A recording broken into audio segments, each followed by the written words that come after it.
Here's today's info. Okay, so. You're gonna do this to me, are you? No, we're not. I'm in control. I am the captain of that ship now. So today, I recently watched a video of a 300 pound man, or around 300 pounds, with Asperger's, a form of, what's the word?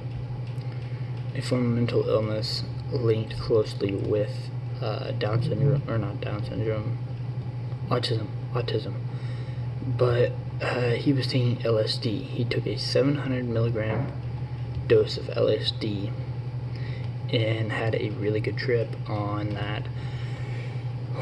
But he was also positively reinforced by by another person, and he seems susceptible to illusions with reinforcements, and he seemed to be more godlike.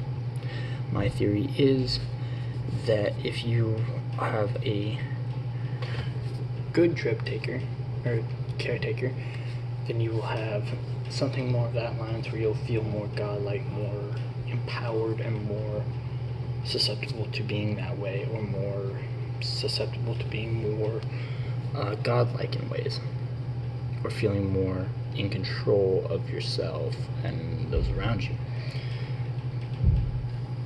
But when you take LSD or any of those drugs like that, and you have a bad caretaker, such as Dr. Camden in the Allen Institute during MK Ultra, you might have more of a negative slave-like state where you can input things into someone's mind, or use whoever's the caretaker can use that against you and create a really, really bad time for you. That's my theory. Whether it's true or not, I don't know. On later news,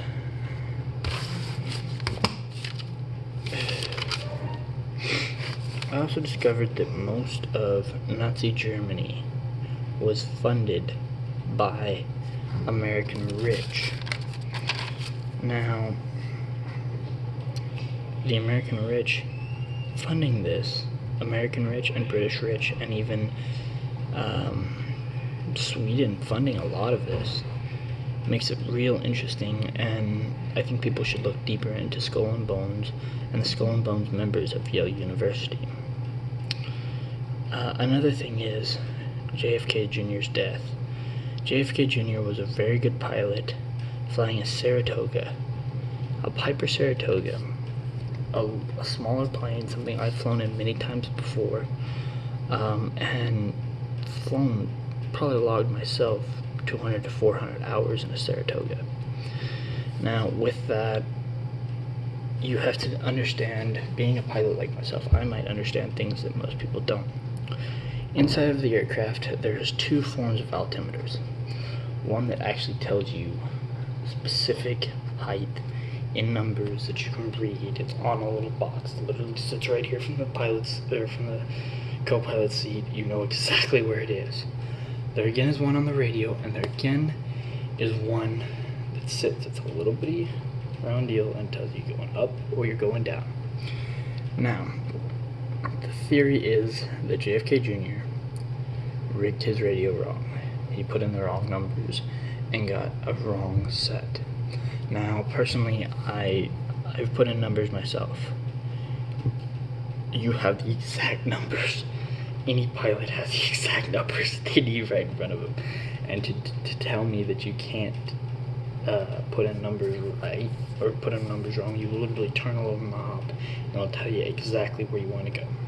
So there's no way JFK died in that plane crash, because any good pilot, anybody who's flown Saratogas like I have, or spent any time in small aircraft like I have, or like a number of people have, will tell you JFK did not die in that small aircraft. Small aircraft are relatively safe. That's it for my 4-minute spiel today. Tune in probably tomorrow or next weekend, I'm not sure.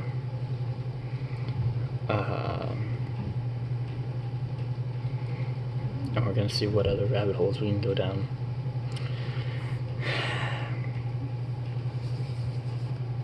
Goodbye. And remember, follow. Go look up Praying Medic. Go look up last night's video. Tell me what you think.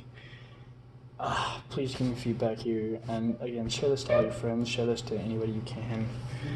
And go look and see what Q's posted for today. I know there's been 2 or 3 Q drops today. I'm not going to go into those. I'll let Praying Medic go into those. I'll let somebody else go into those because I have my own beliefs on it, and I'm not going to obscure yours. Thanks, y'all.